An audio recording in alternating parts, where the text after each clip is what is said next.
জানি না কতটুকু সফল হবে, বাট তাদের এই প্রচেষ্টাকে আমি সেলিউট জানাই, কারণ এই সাহসটা অন্যদের কিন্তু নাই ভাই। ঠেলায় পড়লে বাঘে মহিষে এক ঘাটে পানি খায়, বুঝতে পারছেন? ঠেলার নাম বাবাজি। আচ্ছা, নির্বাচনের আগে পুরো বাংলাদেশকে তাক লাগিয়ে দিচ্ছে ডক্টর ইউনূস সরকার। আরেক বিরল দৃশ্য, নজিরবিহীন ঘটনা, নতুন ইতিহাস সৃষ্টি। বাংলাদেশে নির্বাচনের তারিখের বাকি আর মাত্র 3 দিন, অথচ এখনো নির্বাচন হবে কি হবে না তা নিয়ে গুঞ্জন থামছে না।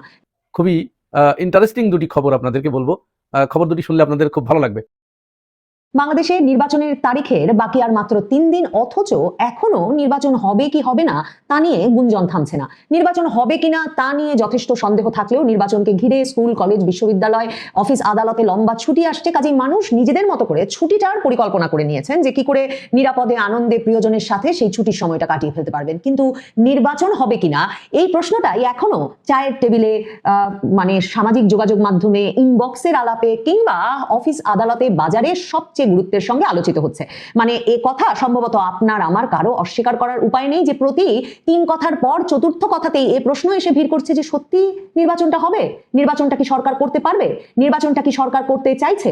এই সরকার নির্বাচন করতে চাইছে তা ভাবা মুশকিল, কারণ ধরুন বাংলাদেশের শীর্ষস্থানীয় দৈনিক প্রথম আলোর আজকেরও শিরোনাম হচ্ছে অন্তর্বর্তী সরকারের বিদায় বেলায় বিতর্কিত প্রকল্প। এখন বিদায় যে সরকার নিতে চাচ্ছে না তার প্রমাণস্বরূপই যেন একের পর এক দেশি বিদেশি নানা চুক্তি সই করছে এবং নানা রকম প্রকল্প গ্রহণ করছে। যেমন ধরেন আজকে এই প্রথম আলোর খবরটাতে যে প্রকল্পের কথা আছে, মানে ঢাকা ওয়াসা নিজেই বছরের পর বছর ধরে একটা লোকসানের মধ্যে চলছে, সে ঋণে জর্জরিত। সরকার, এই ইউনূস সরকার এমন একটা প্রকল্প তফসিল ঘোষণার পর গ্রহণ করে এখন একেবারে একনেকে পাশ করিয়েছে, যেখানে ঢাকা ওয়াসা নাকি 721 কোটি টাকা খরচ করে এমন একটা গবেষণা প্রশিক্ষণ প্রতিষ্ঠান তৈরি করবে, যে গবেষণা প্রশিক্ষণ প্রতিষ্ঠানে শুধু ওয়াসা নয়, আশপাশের বিভিন্ন দেশ থেকে লোকে এসে প্রশিক্ষণ গ্রহণ করবেন। বুঝতেই পারছেন, এ ধরনের অযথা প্রকল্প গ্রহণ করতে থাকে সেই সরকার, যে সরকার আসলে টাকা বানানোর তুঙ্গে অবস্থান করছে। মানে আরো টাকা বানাতে হবে, আরো বিভিন্ন ব্যক্তিকে লাভ বুঝিয়ে দিতে হবে, এমন একটা পরিস্থিতিতে যে সরকার আছে, সেই সরকার সাধারণত এসব করে। নির্বাচনের আগে আগে সরকারগুলো দম নেয়। নির্বাচনের আগে আগে সারা পৃথিবীতেই এমনকি নির্বাচিত সরকার, রাজনৈতিক সরকার, তারা শেষ 2 মাস কোনো নতুন প্রকল্প গ্রহণ করে না, কিন্তু এই সরকার এখনো গ্রহণ করে যাচ্ছে। এবং এই প্রথম আলোর তালিকা অনুযায়ী যেই তালিকা বেরিয়েছে তাতে দেখা যাচ্ছে যে আসিফ মাহমুদ সজীব ভুইয়া, তরুণ নেতা, তার এলাকায় যেমন বিরাট প্রকল্প দিয়েছে, তেমনি তারা বিশাল অঙ্কের প্রকল্প দিচ্ছে চট্টগ্রামে ডক্টর ইউনূসের জায়গায়, এবং বিএনপির নেতার এলাকাতেও তারা প্রকল্প দিচ্ছে। তার মানে এই জামাত, বিএনপি, জাতীয় নাগরিক পার্টি, এই সব কিছু বুঝে এক রকমের ভাগাভাগি করে এখনো তারা বিভিন্ন প্রকল্প বন্টন অব্যাহত রেখেছে। এই সরকারের চট্টগ্রাম বন্দর দেওয়ার প্রকল্প কিন্তু শেষ হয় নাই। দেখেন, এই সরকার এসেছে সবগুলো প্রকল্প বিভিন্ন বিদেশি সংস্থার হাতে বুঝিয়ে দেওয়ার জন্য, বিক্রি করে কমিশন নিয়ে বাড়ি যাওয়ার জন্য। সবচেয়ে লোভনীয় যেই প্রকল্পটি এর মধ্যে চট্টগ্রামের নিউ মুরিং টার্মিনাল বন্দর, যার মধ্য দিয়ে বাংলাদেশের বেশিরভাগ পণ্য আমদানি রপ্তানি হয় এবং যেটি অত্যন্ত লাভজনকভাবে, মানে 5 বছরেরও বেশি সময় ধরে বাংলাদেশে পরিচালিত হচ্ছিল এবং বাংলাদেশের সম্পূর্ণ ব্যবস্থাপনাতেই পরিচালিত হচ্ছিল, সেটা ইউনূস সরকার ডিপি ওয়ার্ল্ডকে দিয়ে দেবে সিদ্ধান্ত নিয়েছে। চট্টগ্রাম বন্দরে কিন্তু লাগাতার ধর্মঘট চলছে, সেখানে লাগাতার ধর্মঘট করছে জাতীয়তাবাদী শ্রমিক দল। এখন সম্মিলিত শ্রমিক সংগঠনের ব্যানারে সেই ধর্মঘট চলছে বটে, কিন্তু এর মূল নেতৃত্বে আছে জাতীয়তাবাদী শ্রমিক দল, এবং তারা এখন নিউ মুরিং টার্মিনাল থেকে বহির্নোঙরেও এই ধর্মঘটকে বিস্তৃত করেছে এবং বলেছে ডিপি ওয়ার্ল্ডকে এই সরকার বন্দর দেওয়ার সিদ্ধান্ত থেকে সরে না এলে তারা এই ধর্মঘট প্রত্যাহার করবে না। তার মানে বাংলাদেশের একেবারে প্রাণ স্পন্দন যে বন্দরটি, যে বন্দর দিয়ে নিয়মিতভাবে রপ্তানি পণ্য যাচ্ছে, নিয়মিতভাবে আমদানি পণ্য আসছে এই রমজানের আগে, সেই বন্দরের কাজ সপ্তাহের বেশি বন্ধ থাকবে যখন কিনা এই নির্বাচনটি অনুষ্ঠিত হতে যাচ্ছে। নৌ উপদেষ্টা বলেছেন সরকার কঠোর পদক্ষেপ নেবে। এই যে সরকার নানা জায়গায় নানা পক্ষকে খেপিয়ে তুলছে এবং কঠোর পদক্ষেপ নেওয়ার ব্যবস্থা খুলে রেখেছে, সেটাও একটা ইঙ্গিত এই সরকার নির্বাচন চায় না। এখন বন্দরে সরকার যদি কঠোর পদক্ষেপ নিতে যায়, সেখানে যদি জাতীয়তাবাদী শ্রমিক দল, সম্মিলিত শ্রমিক সংগঠন, তারা সকলে খেপে উঠে একটা সংঘর্ষের পরিস্থিতি সৃষ্টি হয়, চট্টগ্রাম বন্দর যদি উত্তপ্ত হয়ে ওঠে, নির্বাচনের আগে কোন সরকার কেন এ ধরনের একটা উত্তপ্ত পরিস্থিতি সৃষ্টি করতে চাইবে? দেখেন, শুক্রবারে শাহবাগ এলাকাটা বৃহস্পতিবার সন্ধ্যা থেকে যেই নাটকের ব্যবস্থা করলো এই সরকার, তারই আন্দোলন বাহিনী, ইনকিলাব মঞ্চকে নামানো হলো, এই ইউনূস সরকারেরই আন্দোলন বাহিনী, ছাত্র শিবিরের নেতা কর্মী, জামায়াতের নেতা কর্মীরা সারা দেশ থেকে এসে জড়ো হলো যমুনার সামনে এবং তারপর তারা হাদি হত্যার বিচার চেয়ে লাগাতার অবস্থানে থাকবে ঘোষণা দিল। এই অবস্থায় সরকারেরই পুলিশ বাহিনী, একদম পুলিশ কমিশনার নিজে লাঠি হাতে নেমে এমন বেধড়ক পিটুনি দিলেন কেন, যেই বেধড়ক পিটুনির ফলে এ খবর ইনকিলাব মঞ্চই ছড়িয়ে দিল। সরকারেরই পেটুয়া বাহিনী, সরকারের একেবারে ঘনিষ্ঠ ইনকিলাব মঞ্চ, তারা ছড়িয়ে দিল যে সরকারের পুলিশ বাহিনী গুলি করেছে তাদের নেতা জাবেরকে। আর ঠিক কোন মুহূর্তে ঠিক হলো যে না, নির্বাচনটা হতে দিতে হবে, নির্বাচন হবে না, ইন্টারিম যেও না, আর বলবো না, আমরা নির্বাচন হতে দেবো। চারদিকে আওয়ামী লীগ ছড়িয়ে পড়েছে, কাজে আমরা নিরাপদ জায়গায় চলে যাব। তার মানে এই সরকার ইঙ্গিত দেওয়া মাত্র আবারও নেমে আসবে ওই পক্ষটিও যারা আন্দোলন করতে এখন প্রস্তুত। কাজে আপনার আমার সন্দেহ হবে না কেন যে এই সরকার একেবারে অপেক্ষা করছে যে ও বন্দরটা এখনো আমি ডিপি ওয়ার্ল্ডের হাতে বুঝিয়ে দিতে পারিনি, তাহলে আমার আরো 2 মাস লাগবে, নির্বাচনটা 12 তারিখে না হলেই রমজান চলে আসবে, তাহলে আমি নির্বাচনটা হতে দেবো কেন? দেখেন, এখন এই সরকারের প্রেস সচিব শফিকুল আলম সাংবাদিকদের ধমকাচ্ছেন যেই পেটুয়া বাহিনী, যে আন্দোলন বাহিনী তারা যমুনার সামনে নামানোর পর বাংলাদেশের শীর্ষ 2 গণমাধ্যম প্রথম আলো, ডেইলি স্টারের সামনে আরেক দফা নিরাপত্তা তাদের জোরদার করতে হয়েছে, এমন আইন শৃঙ্খলা বাহিনীকে মোতায়েন করতে হয়েছে। এবং যেহেতু সরকারের আইন শৃঙ্খলা বাহিনীর উপর আবার ভরসা নাই এমনকি প্রথম আলো, ডেইলি স্টারের, কারণ তারা দাঁড়িয়ে থাকবে ঘন্টার পর ঘন্টা, ভাঙচুর, আগুন সবই হতে পারে, এটা জেনে ডেইলি স্টার তার সকল সংবাদকর্মীকে বলেছে বাড়ি থেকে কাজ করতে, ওয়ার্ক ফ্রম হোম করতে, মানে অফিসে তালা লাগিয়ে দিয়েছে। সেই অবস্থায় এখন প্রেস সচিব শফিকুল আলম উল্টো সাংবাদিকদের ধমকাচ্ছেন যে জাবের না হয় তার ভেরিফাইড ফেসবুক পেজ থেকে লিখেছে যে সে গুলিবিদ্ধ হয়েছে, কিন্তু সাংবাদিকেরা কেন ক্লিকবেইট জার্নালিজম করবেন এবং ক্লিকের আশায় কেন লিখবেন যে তিনি গুলিবিদ্ধ হয়েছেন? জাবের বললেই তো লেখা যায় না, জাবের বলার পর আবার পরীক্ষা করে দেখতে হবে যে ঢাকা মেডিকেল কি বলছে, সরকার কি বলছে, গুলি কোন ধরনের ছিল, তারপর লিখতে হবে গুলিবিদ্ধ হয়েছেন কি হন নাই। মানে তাদের লোকেই ছড়িয়ে দেবেন তারা আহত, রক্ত, গুলি, এবং সাংবাদিকের তখন দায়িত্ব হবে সরকার কি চাইছে, তাদের লোক গুলিবিদ্ধ হয়েছে লিখবে, তাদের লোক মরেছে বলবে, নাকি তাদের লোক জীবিত আছে বলবে, সেই তথ্য জেনে তবে পরিবেশন করবে। আবার শনিবার রাতে গিয়ে রাত 10টার দিকে গিয়ে সেনাবাহিনীর এক দল বাংলাদেশ টাইমস নামের এক সংবাদ মাধ্যমের অফিস ঢাকার নিকুঞ্জ এলাকায় সেখানে অভিযান চালিয়ে সেখান থেকে তাদের শিফটে থাকা সব সংবাদকর্মীকে, 15-20 জন সংবাদকর্মীকে তুলে উত্তরার সেনা ক্যাম্পে নিয়ে গেছে।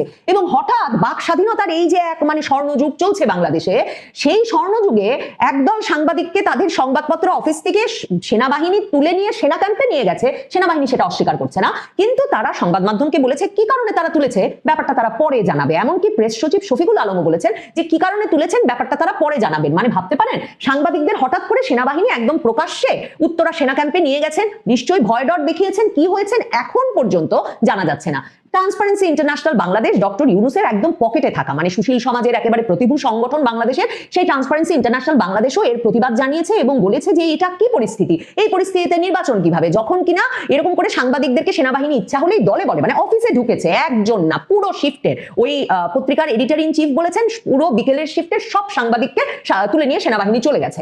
এখন ট্রান্সপারেন্সি ইন্টারন্যাশনাল বলছে যে এটা এরকম একটা ভয়ের পরিবেশ, এরকম একটা অস্থির পরিবেশ সরকার কেন এই নির্বাচনের আগে তৈরি করছে। এবং ট্রান্সপারেন্সি ইন্টারন্যাশনাল এর সাথে এটাও মনে করিয়েছে তফসিল ঘোষণার পর 36 দিনে অন্তত 15 জন রাজনৈতিক নেতা কর্মী নিহত হয়েছেন বাংলাদেশে বিভিন্ন রকম রাজনৈতিক সহিংসতায়। প্রেস সচিব শফিকুল আলম এটাও বলেছেন বাংলাদেশে কেউ গ্যারান্টি দিতে পারবে না যে বাংলাদেশে সহিংসতার পরিস্থিতি জিরোতে নেমে আসবে, মানে শূন্য সহিংস পরিস্থিতিতে কোনো নির্বাচন অনুষ্ঠান করা যাবে, এটা কেউ বলতে পারবেন না। এবং প্রেস সচিব শফিকুল আলম বলেছেন এই 15 জন রাজনৈতিক সহিংসতায় মরেছেন উনি স্বীকার করেন না, উনি 5 জনের কথা স্বীকার করতে রাজি আছেন। এই হচ্ছে অবস্থা। এবং বাংলাদেশে আইন শৃঙ্খলা পরিস্থিতি কিন্তু এর চেয়ে উন্নতি হওয়ার আগামী 3 দিনে কোনো সম্ভাবনা নাই, কারণ 1 লক্ষ সেনাবাহিনী মোতায়েন হয়ে গেছে, পুলিশ সর্বোচ্চ পর্যায়ে মোতায়েন হয়ে গেছে, আনসার, বিডিবি, মানে যার যেখানে দায়িত্ব পালন করবার কথা সবাই সবচেয়ে অ্যালার্ট পরিস্থিতিতে থাকবার পর এখন অবস্থাটা এমন যে কে যে কাকে কখন পেটাচ্ছে, কে যে কখন কোথায় আন্দোলনে নেমে আসছে, আর কাকে যে কে কোথা থেকে তুলে নিয়ে যাচ্ছে কিচ্ছু বোঝা যাচ্ছে না। আর অন্যদিকে সরকার বেচা বিক্রি অব্যাহত রেখেছে, সরকার অদ্ভুত অদ্ভুত প্রকল্প গ্রহণ অব্যাহত রেখেছে। তার মানে সরকারের কাজ চলছে একেবারে অ্যাজ ইউজুয়াল, মানে যেভাবে এই 18 মাস তারা চালিয়ে এসেছে ঠিক সেভাবে। তাহলে কি করে আপনি আমি কেউ ভাবতে পারি বলুন 12 তারিখে নির্বাচন করে তারা চলে যাবেন? এর তো কোনো লক্ষণ দেখা যাচ্ছে না। সরকারের হাতেই পুলিশ আছে, সেনাবাহিনী আছে, যারা যে কোনো ভাবে পরিস্থিতিকে উত্তপ্ত করে তুলতে পারে, এবং সেই পরিস্থিতি উত্তপ্ত হয়ে হাতের নাগালের বাইরে চলে গেলে তাহলে এমন পরিস্থিতি সৃষ্টি হতেই পারে যেখানে নির্বাচন করা সম্ভব হবে না। আর এই সরকারের তো এখনো চট্টগ্রাম বন্দরটা ডিপি ওয়ার্ল্ডের হাতে তুলে দেওয়া সহ নানা কাজ বাকি আছে। আর নাহিদ ইসলাম 2024-এর জুলাই আগস্ট আন্দোলনের নেতা নাহিদ ইসলাম বলেছেন যে 12ই ফেব্রুয়ারি যদি জামায়াতে ইসলামী জোট জয়লাভ না করে তাহলে 5ই আগস্ট ব্যর্থ হয়ে যাবে, কাজেই কিছুতেই তারা 5ই আগস্টকে ব্যর্থ হতে দেবেন না। ভাবুন তো, নাহিদ ইসলাম 5ই আগস্টের আগে আগস্টের 3 তারিখেই সম্পূর্ণ তো ইঙ্গিত পেয়ে গিয়েছিলেন। মানে আমরা আকেলমান্দ মানুষ যারা কিছুমাত্র রাজনীতি বোঝেন সকলেই বুঝেছিলেন যখন দরবারে ওয়াকারুজ্জামান বলেছিলেন সেনাপ্রধান যে সেনাবাহিনী আর সরকারের সাথে নাই, তখনই পরিষ্কার হয়ে গিয়েছিল যে এই নাহিদ ইসলামরা যা চাইবে তাই ঘটতে যাচ্ছে। এখন নাহিদ ইসলামরা তেমন কোনো একেবারে স্পষ্ট ইঙ্গিত না পেলে, নাহিদ ইসলামরা 5ই আগস্ট কিছুতেই ব্যর্থ হবে না 12ই ফেব্রুয়ারিতে, এই গ্যারান্টি না পেলে তারাই বা নির্বাচন হতে দেবেন কেন? কাজেই ওই যে নির্বাচন হবে এই প্রশ্ন যে আপনার মনেও সারাক্ষণ ঘুরপাক খাচ্ছে, ঘুরপাক খাওয়ার যুক্তিসঙ্গত কারণ আছে। আয় আয় হাদির লাশ নিয়ে যা, এরকম একটা কথা গতকালকে সবাই শুনছেন। জানেন, গতকালকে অনেক ইচ্ছা ছিল শহীদ হাদিকে নিয়ে কথা বলবো, কালকে যা ঘটছে তা নিয়ে কথা বলবো, কিন্তু এই ডায়লগটা শোনার পর পুলিশের মুখে এই কথাটা শোনার পর বুঝছেন শরীরের ভিতরে এমন কিছু ঘটনা ঘটছে, আমি যদি তখন কথা বলতাম না আপনাদের সঙ্গে, আমার মুখে অনেক বাজে কথা চলে আসতো। হ্যাঁ ভাই, একতরফা অনেক বাজে কথা চলে আসতো, কারণ অনেক রাগ উঠছিল, অনেক রাগ, নিতে পারতেছিলাম না এই কথাটা। হায় হায়, উনি এটা কি বললো, কে পুলিশ জানি না কে পুলিশ, কিন্তু ফেসবুকে দেখলাম 5 তারিখের পরেই বোধহয় চাকরিটা পাইছে। সত্য মিথ্যা জানি না, কারণ আজকাল জানেন তো সব উল্টাপাল্টা নিউজ, কোনটা সত্য কোনটা মিথ্যা বোঝা যায় না। ওনার মেজাজ মর্জি যা দেখলাম, ওনার ভয়ঙ্কর রূপ যা দেখলাম, হায় হায়, আয় আয় হাদির লাশ নিয়ে যা। ওনাকে কি জিজ্ঞাসাবাদ করা হবে না হাদির লাশের ব্যাপারে? উনি নিশ্চয়ই কিছু জানে, ওনার কাছে তো লাশ আছে। হ্যাঁ, উনি নিশ্চয়ই কিছু জানে, ওনাকে জিজ্ঞাসাবাদ করা উচিত আমার মনে হয়। ভয়ঙ্কর কথা তো, এই কথা থেকেই বোঝা যায় ভয়ঙ্কর এক খেলা শুরু হয়ে গেল নির্বাচনের ঠিক 4-5 দিন আগে। ভয়ঙ্কর খেলা তো। গতকালকে চিত্রগুলো আপনারা দেখেন ভাই, আপনাদের না মানে সইতে পারবেন না। কেমন একটা মেয়ে যাকে আমরা জুলাই যোদ্ধাতে হিসাবে জানি, এই জুলাইতে আমরা দেখছি তাকে, সেই মেয়েটির উপরে কানের এই সাইড দিয়ে বাড়িটা মারছে। আমি দেখছি ভিডিওটা, আমার কাছে আছে। সে কি বলছে, তার দাবি কি? সে বলতেছিল আপনারা কেন মা বোনদের গায়ে হাত তুলতেছেন তাকে। ঠিক সেম কথাটা আরেকজন বলছে, ওনার নাম বোধহয় মহিউদ্দিন রনি। আহারে বেচারা, আমি আগেও দেখছি তাকে, কিন্তু দেখেন সে তারও একটাই দাবি ছিল, আপনারা মেয়েদের গায়ে হাত তোলেন কেন। এটা বলার পর তারা ধাক্কা দিয়ে একটা গাড়ির চিপায় নিয়ে গেছে। আর ওই গাড়ির চিপার মধ্যে তখন সে একা, আর সাংবাদিকের ক্যামেরা, হ্যাঁ ইউটিউবার ভাইরাল ছিল। ওইখানে ফেলা 4-5 জনের মিলা এই লাঠি দিয়া, এই শীতের দিনে এই লাঠি দিয়া বাড়ি দিলে কেমন লাগে বলেন? হাড্ডিতে যখন লাগে কলিজাটা ছিঁড়া যায় না? যায় তো। অন্যায় কি? হ্যাঁ, ওরা কি এখানে সরকার পতনের জন্য আসছিল? নিশ্চয়ই না। দাবি কি? শহীদ হাদির বিচারের দাবি, বিচারের দাবির জন্য আসছে, তো অন্য কিছু না। আরেকটা ঘটনা দেখে আমি অবাক হয়ে গেলাম। এক ইউটিউবার ভাই অথবা সাংবাদিক ভাই, ওনার হাতে এই যে স্ট্যান্ড সহকারে বুঝছেন, ওই যে ওনার মোবাইলটা দৌড়ে যাইতেছে, একটা পুলিশ খামাখা পাটা আগায় দিল, সে ধাপ পড়ে গেল ভাই, বুকটা যায় এই পাথরের সাথে বাড়ি খাইল।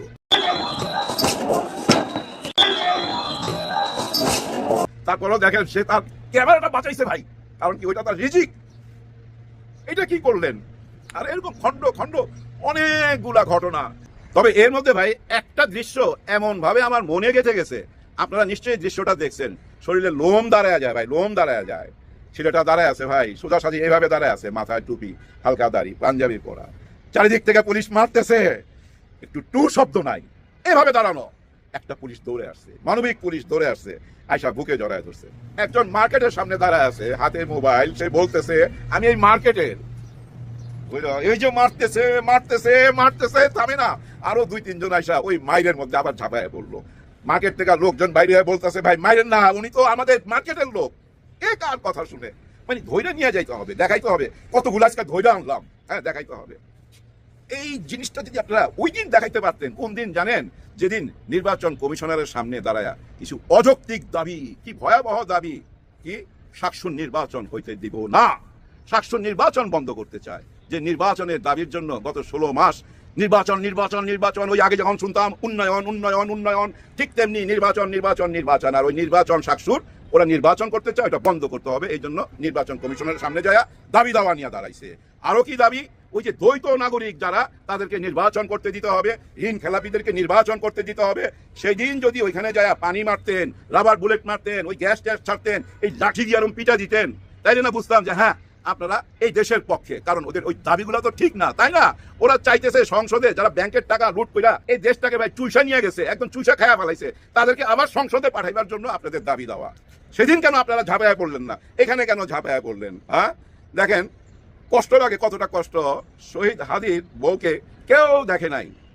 যেদিন শহীদ হাদিকে শেষ বিদায় দিবে, দাফন করতে নিয়ে যাবে, তার আগে উনি দেখতে গেছে, পর্দা দিয়া ঢাইকা নিয়ে গেছে, কোনো ক্যামেরায় যেন ওনাকে না দেখা যায়। সেই মানুষটি রাস্তায় এইসব বসতে হয়েছে বাচ্চা কোলে নিয়া, তার স্বামীর দাবি নিছে, তার স্বামীর বিচারের দাবি নিয়া। আপনারা মনে করছেন ওই একটা ফ্ল্যাট দিয়ে দিবেন 1 কোটির, আর 1 কোটি টাকা ব্যাংকে দিয়ে দিচ্ছেন, বাস উনার মুখ বন্ধ। এটা কি সম্ভব? না। এই দেশের লক্ষ লক্ষ যুবক ছেলের বুকের মধ্যে হাদি বুঝছেন বাইচা আছে, হাদি বাইচা আছে। ওই যে বলছেন না, আয় হাদির লাশ নিয়ে যা, লাশ নিয়ে যা, হাদির কোনো লাশ নাই, হাদি বাইচা আছে এই ইয়াংদের বুকের ভিতরে। বুঝেন না? আপনারা কি মনে করছেন জানেন? আপনাদের হিসাব ছিল এই যে ইনকলাব মঞ্চে এরা কয়জন পিটা পাটায়া বিদায় করে দেবো, কারণ কি জানেন? নির্বাচনী প্রচারণার মধ্যে এই রাবার বুলেট মারার মধ্যে যদি ভুলে যে একটা লাশ পড়া যায়, তাহলে তো ভাই নির্বাচনটা পিছিয়ে যাইতো। এরকম কিছু একটা ঘটনা ঘটতো না, তাই না? এরকম ঘটনা কি ঘটাইতে চাইছিল কেউ? কারো আদেশ ছিল এরকম কিছু ঘটাইবার? এরকম প্রশ্ন করতেই পারি। কারণ কি জানেন? আপনারা মিডিয়ার গায়ে হাত তুলছেন, ওইখানে প্রচুর সাংবাদিকরা আপনারা পিটাইছেন। হ্যাঁ ভাই, আমার নিজের দেখা ভিডিও, ইচ্ছা মতো পিটাইছেন, যার জন্য দেখেন না সাংবাদিক ভাইরাও এখন রাস্তায় নেমে গেছে, প্রতিবাদ করতেছে, মিছিল করতেছে, স্লোগান দিতেছে আপনাদের বিরুদ্ধে। কেন? কারণ কি? কেন আপনারা তাদেরকে পিটাইছেন কেন? এটার পিছনে কারণ কি ভাই জানেন? এদেরকে সরাই দিতে পারলে এখানে ইচ্ছা মতো একটা ঘটনা ঘটানো যাইতো। ওদের ওইগুলো তো ক্যামেরাগুলো তো ভাই প্রমাণ, ওই প্রমাণের ভয়ে অনেক কিছু হয়তো করতে পারতেছে না। এটা তো আমরা ভাবতেই পারি, এরকম নেগেটিভ চিন্তা তো আমরা করতেই পারি, কারণ আপনারা যেভাবে পিটাইছেন এভাবে পিটানো ঠিক হয় নাই। 5ই আগস্টের পরে এরা কারা, এদেরকে তো আমরা চিনি। এই মুখগুলা 5ই আগস্টের পর আমাদের চেনা তো না। আমরা শহীদ হাদিকে হারাবার পর এদের মধ্যেই তো শহীদ হাদি খুঁজা পাই, এরাই তো শহীদ হাদিকে বাঁচায় রাখছে। এরা যদি মাঠে না থাকতো, এরা যদি চুপ হয়ে যাইতো, তাহলে শহীদ হাদির এই মামলা, এই কেস নিয়ে কেউ কথা বলতো? তাদের দাবি কি ছিল? যে এটা জাতিসংঘের মাধ্যমে তদন্ত করা হোক। তার মানে কি জানেন? তাদের ভরসা নাই এই পুলিশের উপরে, যার জন্য কি এই পুলিশ এইভাবে পিটাইলো যে রাগ আমাদের উপরে ভরসা করছ না, আমরা তো এই তদন্ত করতেছি, আসামি ধরার চেষ্টা করতেছি, তোরা জাতিসংঘের চাস। এই জন্য কি এরকম প্রশ্ন তো চলে আসে। কিন্তু সব প্রশ্নের উত্তর খুঁজে পাবেন কোথায় আপনি জানেন?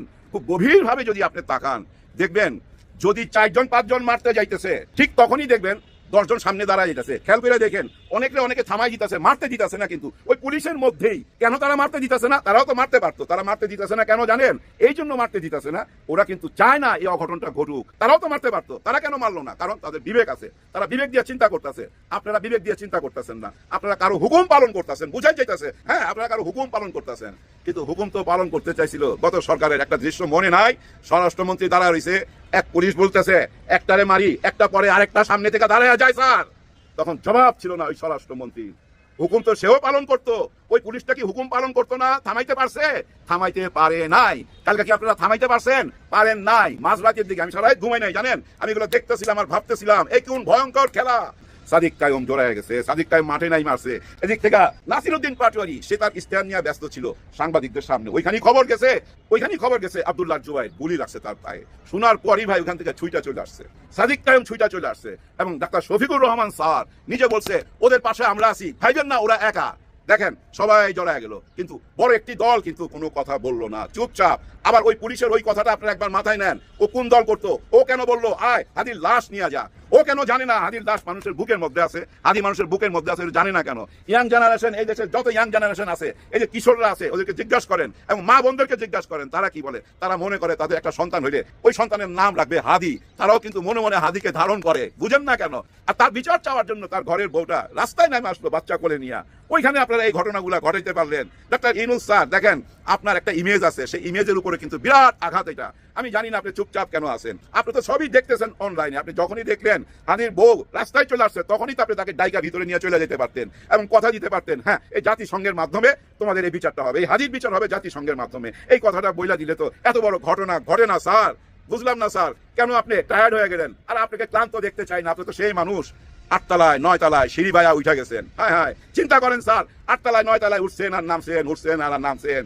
আর আপনার বাড়ির সামনে হাদির ওয়াইফ বসে রয়েছে তার বাচ্চা কোলে নিয়ে, তার কাছে তো আপনি যাইতে পারতেন, যদি না যান তাকে তো ডাইকা আনতে পারতেন। এইটুক কাজ কেন করলেন না? এই দুঃখটা ভুলুন না স্যার, এই দুঃখটা ভুলুন না। শেষ কথা এইটুকুই বলবো, দেখেন ওই যে পুলিশরা যে বাধা দিছিল, এরকম বিবেকবান পুলিশ ভাই সব জায়গায় আছে, সব জায়গায় আছে। এটা ভাইবেন না 2-1 জনকে নিয়ে সবাইকে বিচার করা যাবে না। ওখান থেকে ওদেরকে সরাইতে হবে কেন? ওরা তো ওই যমুনার ইট খুলে আনতে যায় নাই, ওরা তো বিচার চাইতে গেছে। অতটা কঠিন হওয়া ঠিক হয় নাই। অতটা কঠিন হওয়াতে কি হয়েছে জানেন? এই যে একটা ইমেজ তৈরি হয়েছে এতদিনে, এর মধ্যে দেখেন আর্মি ভাইরা অনেক ক্রিমিনাল ধরতেছে ভাই, অনেক আর্মস উদ্ধার হইতেছে, এগুলো কিন্তু পত্র পত্রিকা আসতেছে, নিউজে বলতেছে, কিন্তু নিউজ কয়জন দেখে? মানুষ যায় টক শো দেখতে, আচ্ছা দেখি বুদ্ধিজীবীরা কি বলে। ওরা তো এখানে হাসতেছে, খুশি ভাই, ওরা অনেক খুশি। এই পিটানের কারণে এই বুদ্ধিজীবীরা অনেক খুশি হয়েছে। ওদের একটাই কথা, যেদিন বড় দল একটা ইস্তিহার ঘোষণা করবে সেদিন কেন তারা ওইখানে ওই মব করলো, ওই মব করার পিছনে এই ইস্তিহারকে পচানো এবং একটা গন্ডগোল লাগায়া নির্বাচন বানচাল করা, এরকম কথাবার্তা, এরকম যুক্তি টুক্তি দিয়া নিজেরা খুব মজা নিতেছে যে যেভাবে পারে। কিন্তু কথা একটা সত্য, ঠিক নির্বাচনের আগে এই ঘটনাটা বিরাট বড় প্রশ্ন দেখা দিছে, নির্বাচন সঠিকভাবে হবে কিনা। কিন্তু আমি ভাই পজিটিভ মাইন্ডের মানুষ, পজিটিভ কথা ভাবতে চাই। এই ভাবনাগুলো আপনাদের সঙ্গে 2 মিনিটে শেয়ার করে বিদায় নেবো। নির্বাচন ঠিক টাইমই হবে, সুন্দর নির্বাচন হবে। এর আগেও বলছি 2, 4, 10 জায়গায় 20 জায়গায় গন্ডগোল হইতেই পারে, ওইটা স্থগিত থাকবে, ওইটা পরে নির্বাচন হবে, নির্বাচন হয়ে যাবে সঠিক টাইমে। আর একটা কথা শুনতেছেন না যে সরকারি থাইকাই ওরা নির্বাচন করতেছে, এই নির্বাচন কারচুপি করা হবে, এরকম কথাবার্তা থাকবে। এগুলো আগে থেকেই বইলা রাখতেছে, পরে যেন জোর গলায় বলতে পারে যে আমরা তো আগেই বলছিলাম। আমার কথা হলো আগেই না বইলা এখন বলেন যে আপনারা নির্বাচন করবেন কিনা। হ্যাঁ, এই ব্যবস্থা যদি নির্বাচন না চান তাহলে 3 মাস আরো পিছান। ওই যে ডাক্তার ইউনূস স্যার বলছিল না, বড় প্যাকেজ চাইলে আরো 3 মাস পিছাইতে, ওই জুনে যান, উনি আর একটু ব্যবস্থা করে দেখ, আপনারা যেন আর ওই প্রশ্ন না করতে পারেন, সেই সময় দেন। কিন্তু ওই সময় দিবেন না, আবার নির্বাচনও করবেন, আবার এই কথাও বলবেন সঠিক হবে না। এই যে পাটোয়ারির আসনে সেম কথাটা বলছে যে নির্বাচনে কারচুপি কইরা ওরা সিস্টেম কইরা জিতা চলে যাবে, সিস্টেম কইরা ফেলাইছে নাকি? হ্যাঁ হ্যাঁ, সাইজ কইরা ফেলাইছে, সাইজ। ও সাইজ তো কইছিল ওই পুলিশ অফিসার, কারণ যারা টেলিফোনে কইতাছিল হ্যাঁ স্যার সাইজ করে দিছি, সাইজ করে দিছি, মানে ওই যে ওইখানে যারা দাঁড়াইছিল ওদেরকে সাইজ করে দিছে।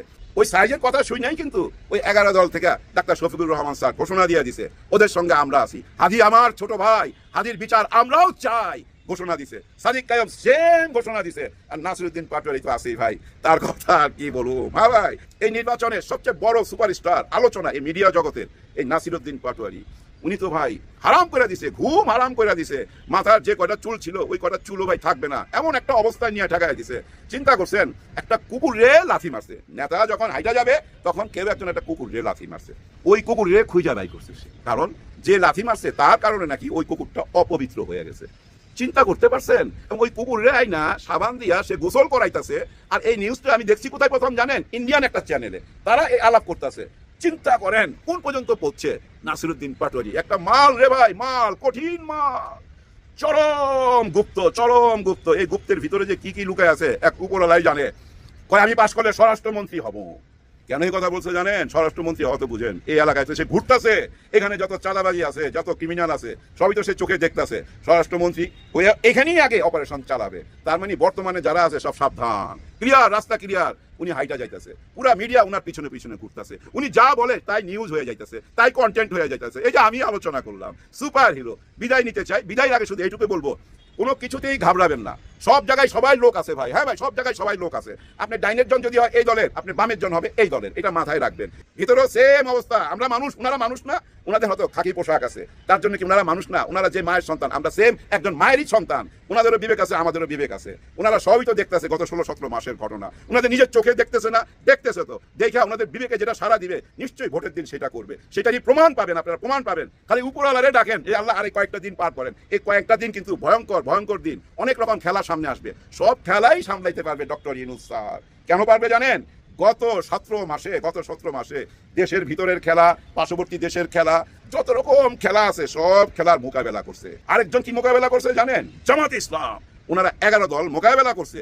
দেখেন, এই যে বড় দলকে মোকাবেলা করছে, মানে বিএনপি কে, আওয়ামী লীগ বিশাল বড় দল, তাকে মোকাবেলা করছে, পার্শ্ববর্তী দেশ তাকে মোকাবেলা করছে। এই যে 3টা ফ্রন্টের সাথে একা যুদ্ধ করতেছে জামাত ইসলাম, একা না, উনার সাথে আছে 11 দল। শুনতেছি আমাদের চরমরায় পীর সাহেব আসতে পারে, হ্যাঁ আসতে পারে, আসা উচিত। কারণ এই যে ইসলামিক ঐক্যটা, এই ঐক্যটার চিন্তা চরমরায় পীর সাহেবই আগে করছিলেন এই চিন্তাটা। তারপর হয়েছে কি জানেন? ওই যে ভুল বুঝাবুঝির কারণে বা কোনো এজেন্সির কোনো চালে পয়লা একটু আলাদা হয়ে গেছে। আলাদা মানে চোখের আড়াল হয়ে গেছে, চোখের আড়াল মানে মিডিয়ার আড়াল হয়ে গেছে, কোনো আলোচনা নাই। আবার যদি আসে আলোচনা হইতে পারে। আমাকে যদি প্রশ্ন করেন, আমি মন থেকে চাই আসুক, হ্যাঁ ভাই আসুক, ভুল বুঝাবুঝি হইতেই পারে ভাই ভাইয়ের সাথে, এটা মাইনা নিতে হবে। সবার জন্য সবাই দোয়া করবেন। আল্লাহ হাফেজ। খুবই ইন্টারেস্টিং দুটি খবর আপনাদেরকে বলবো, খবর দুটি শুনলে আপনাদের খুব ভালো লাগবে। প্রথম খবরটা হচ্ছে, গত 2 দিন আগে আমি যে ভিডিওটি করেছিলাম রাজবাড়ী 2 এবং নরসিংদী 2, এখানে এনসিপির প্রার্থীর সাথে জামাত প্রার্থীর যে একটু দূরত্ব চলছিল বা মনোমালিন্য চলছিল, সেটি সমাধান হয়েছে। আজকে আমাকে একজন একটা ছবি পাঠালেন, এই যে এটা একটু দেখুন, অর্থাৎ সারোয়ার তুষারের সাথে জামাতের আমজাদ হোসেন তিনি একত্রিত হয়ে মিছিল করেছেন শাপলাকলির পক্ষে। আর এটা খুবই ভালো খবর, আমরা আলহামদুলিল্লাহ পড়ি। সমাধানটা হলো রাজবাড়ী 2 এর খবরটা আমরা এখনো পাই নাই, পাইলে পরে আমরা আপনাদেরকে জানিয়ে দেব। আর দ্বিতীয় যে গুরুত্বপূর্ণ খবর, খুবই গুরুত্বপূর্ণ এবং এটি রাজনীতিতে একটা বড় ধরনের আঘাত হানার একটা চক্রান্ত ছিল, সেই চক্রান্তটি ভেস্তে গেছে। চক্রান্তটা হচ্ছে সেনাবাহিনীকে জামাতের বিরুদ্ধে খেপিয়ে দেবার একটা নীল নকশা সামনে নিয়ে আগাচ্ছিলেন বিশিষ্ট বিএনপি নেতা জুলকারনাইন শাহের। এই বিষয়টা ধরা পড়ে গেছে। বিষয়টা কিরকম, ঢাকা 17 আসন থেকে নির্বাচন করেছেন তারেক রহমান। তো তারেক রহমান সেনাবাহিনীর ভিতরে একটু খোঁজ খবর নিয়ে তিনি জানতে পারেন যে সেখানে প্রায় 90% বাহিনীর সদস্য, তাদের পরিবারের লোকজন তারা জামাত ইসলামের পক্ষে ভোট দিবেন বা তারা 11 দলীয় জোটের পক্ষে। তো এই খবর পাওয়ার পরে তো স্বাভাবিকভাবেই তার ঘুম হারাম হয়ে গেছে। এটি আমি যে খবরটি আপনাদেরকে বলছি এটি কিন্তু একেবারে 100% আপনাদের ধরে নেবার দরকার নাই, এটা অসমর্থিত সূত্রে প্রাপ্ত, হতেও পারে নাও হতে পারে, কিন্তু আমি বলে দিচ্ছি আপনাদের, তবে হওয়ার সম্ভাবনাই বেশি, আমি মিলাই দিচ্ছি আপনাদেরকে। তো তারেক রহমান যখন এটি জানতে পারে যে সেখানে 90% ভোট সেনাবাহিনীর ভিতরে চলে যাচ্ছে এবং তারা 90% চাচ্ছে যে দেশে একটা পরিবর্তন আসুক, তারা বিএনপির কার্যক্রম দেখে ইতিমধ্যেই তারা এটি কিন্তু বুঝতে পেরেছে যে শেখ হাসিনা যা করে গেছে এরা এসে তার থেকে বেশি ছাড়া কম করবে না। জুলকারনাইন শাহের স্বর্ণাপন্ন হয় যে এখানে কি করা যায়, এক্ষেত্রে কি করতে পারি। তখন তিনি হয়তো বলেছেন যে ঠিক আছে, ওই বিষয়টি আমার উপরে ছেড়ে দিন, আমি দেখছি। তখন জুলকারনাইন শাহের সেনাবাহিনীর, তার তো অবশ্যই কিছু লোক আছে এবং সেনাপ্রধানের সাথেও কিন্তু তার খুব ভালো সম্পর্ক আছে। এর মানে এই নয় যে সেনাবাহিনীর প্রধানকে দিয়ে তিনি এটি করিয়েছেন, এটি আবার বোঝা দরকার নেই। তো যাই হোক, ওইখান থেকে যে কোনো সোর্স থেকে তিনি 1 মাস আগে ঘটে যাওয়া এই ডক্টর খালেদুজ্জামানের একটি ভিডিও, সেনাবাহিনীর সাথে একটি ভিডিও তিনি ওটা কালেক্ট করেন। ভালো করে বুঝবেন, কিন্তু এটা কিন্তু দেওয়ার কোনো এখতিয়ার নেই। আমাদের যে সিসিটিভি ফুটেজ আছে রাস্তার পাশে বিভিন্ন মহাসড়কে, এই সিসিটিভি ফুটেজগুলো কিন্তু আমরা যে কেউ চাইলেই দিতে পারি না, যথাযথ কর্তৃপক্ষের মাধ্যমে আমাদের কাছে আবেদন করতে হয়। আবেদন করলে সেই আবেদনের প্রেক্ষিতে আমরা তাকে সেই সিসিটিভির ওই ফুটেজটুকু আমরা সরবরাহ করি। তো তার মানে কি, তার মানে কোনো প্রতিষ্ঠানই ব্যক্তিগত কারো কাছে তাদের যে গোপনীয়তা, যে সিসিটিভি যে রেকর্ড, এগুলো দেওয়ার কোনো এখতিয়ার নেই, কোনো বিধান নেই। জুলকারনাইন শাহের তিনি তার পরিচিত মহল থেকে হয়তো তিনি এটি সংগ্রহ করেছেন, ওই বডি ক্যামেরার ফুটেজটুকু খালেদুজ্জামানের সাথে যে কথোপকথন হচ্ছিল, এইটা তিনি নিয়ে এসে বাজারে ছেড়ে দেন, মার্কেট গরম করার জন্য একটা চেষ্টা করেন। তার মূল উদ্দেশ্য ছিল তিনি সেনাবাহিনীকে খেপিয়ে দেবেন। সেনাবাহিনীর ভিতরে এটি দেখিয়ে তিনি তাদেরকে বোঝাতে চাচ্ছেন যে দেখো, তোমরা যাদেরকে ভোট দিতে চাচ্ছ, ক্ষমতায় আনতে চাচ্ছ, দেখো তারা তোমাদের প্রতি কত বিরাগ ভাজন এবং তারা ক্ষমতায় আসলে তোমাদের কি অবস্থা করবে এবার চিন্তা করো। এরকম একটা প্ল্যান তার ছিল। কিন্তু আগেই তো বিধি বাম হয়ে বসে আছে। ডক্টর খালেদুজ্জামান ওই ঘটনা ঘটার পরে তিনি তাৎক্ষণিকভাবে সেনাবাহিনীর